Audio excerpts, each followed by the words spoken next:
어서 오세요. 반갑습니다. 안녕하세요. 저는 40대 중반을 막 넘은 노총각입니다. 어찌어찌 살다 보니 혼자서 외롭게 살고 있네요. 그런데 외로워서 그런 건지, 혼자서 살다 보니 불규칙한 식습관 및 생활 때문에 그런 것인지, 50을 바라보는 나이가 되다 보니 건강이 많이 나빠졌습니다. 젊었을 때부터 안 해본 일이 없고, 그렇다고 특별한 취미가 있어서 돈을 쓴 것도 아니고, 혼자 살다 보니 큰 집이 필요하지도 않았습니다. 노후에 도움이 될까 싶어서 돈이 생기는 대로 사두었던 작은 원룸들과 주식이 나름 대박이 나면서 이제는 경제활동을 하지 않아도 됩니다. 그래서 이번 기회에 다니던 회사도 그만두고 하던 장사도 임대를 주고 어렸을 때 살던 동네로 내려가게 되었습니다. 막상 공기 좋고 조용한 곳을 찾다 보니 어릴 때 살던 고향만 한 곳이 없더라고요. 작은 집은 짓고 다들 10년이 훌쩍 넘어가는 가전 가구들도 다 버리고 새로 장만하였습니다. 그리고 집 앞에 작은 텃밭도 제가 먹을 채소들도 소일거리 삼아서 심었습니다. 아무리 고향이라도 연락하고 지냈던 동창들이 아니었으면 어느 정도 사기도 당하고 고생도 많이 했을 겁니다. 몇십 년 만에 내려온 고향이기에 친구들 이외에는 왕래하는 사람들이 없었고 자연스럽게 친구들 모임이 생기면 다 챙겨서 가게 되었습니다. 생각보다 외롭고 심심하더라고요.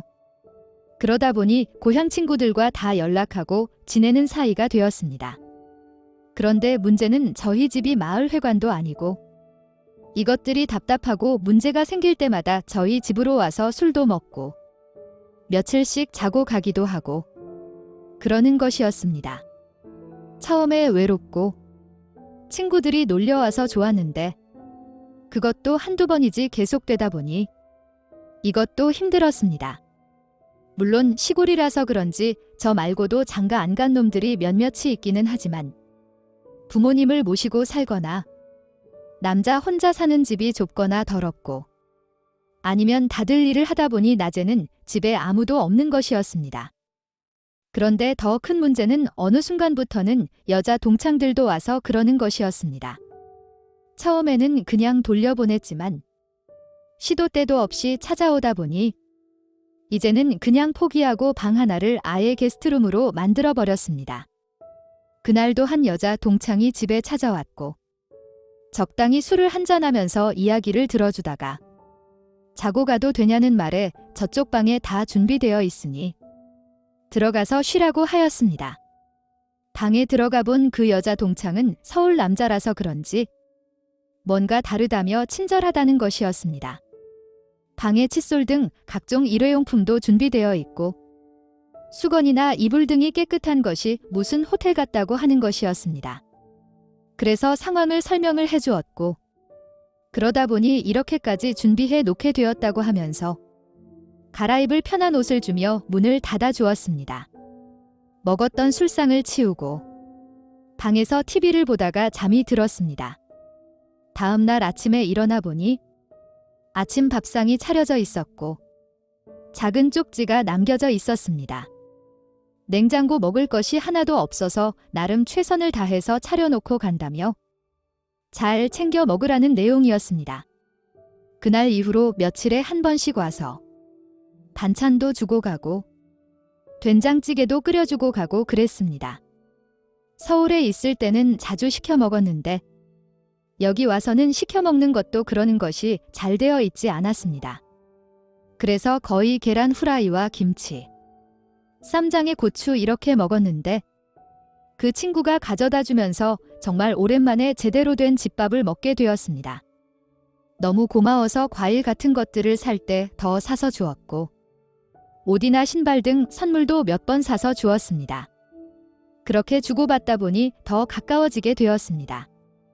그날도 저녁에 낮에 잡은 고기로 회를 쳐서 소주를 한 잔을 하고 있는데 그 여자 동창이 울면서 찾아왔습니다. 남편이 바람을 피웠다고 한두 번이 아니었다며 속상한 이야기를 꺼내 놓은 것이었습니다. 애들 때문에 이혼도 못한다면서 불행하다고 펑펑 울길래 저도 모르게 안아주었습니다. 그리고 술이 많이 취하기도 했고 늦었기에 자라고 방에 데려다 주었습니다. 나가려는 저를 붙잡더니 도저히 오늘은 그냥 잘 수 없다며 저만 괜찮다면 자기를 안아 달라는 것이었습니다. 그러면서 자극적인 손길로 터치를 하는데 참기가 너무 힘들었습니다. 그런데 문제는 이 여자 동창의 남편이 제가 여기 이사 오는데 제일 많이 도와준 친구입니다. 그래서 여자 동창이기도 하지만 친한 친구의 아내이기도 합니다. 그래서 그 유혹을 뿌리치고 나왔습니다. 하지만 속으로는 한 번만 더 유혹한다면 절대 그냥 넘어가지 않는다고 생각했습니다. 그래서 솔직히 다시 한번 말을 걸어주기를 기다렸지만 그녀는 방에서 우는 소리만 들릴 뿐 나와서 다시 한번 유혹하지는 않았습니다. 저도 자려고 누웠지만 아까 그 생각에 쉽게 잠이 들지 않아 동네 산보를 하고 들어왔습니다. 땀도 났고 덥기도 해서 샤워를 하고 있는데 여자 동창이 들어오는 것이었습니다. 자기도 잠이 안 온다며 빨리 씻고 자기 방으로 오라는 것이었습니다. 그런데 저도 모르게 그대로 잡아당겨서 그 자리에서 바로 하였습니다. 그리고 방에 가서도 한 번 더 하였습니다. 저도 좋았지만 그녀도 아주 만족해 하였습니다. 그날 이후로 저희는 비밀 연애를 하기 시작했습니다. 반찬을 가져다주는 횟수는 더 빈번해졌고 저도 고맙다며 고기와 술을 사들고 친구네 집으로 갔습니다.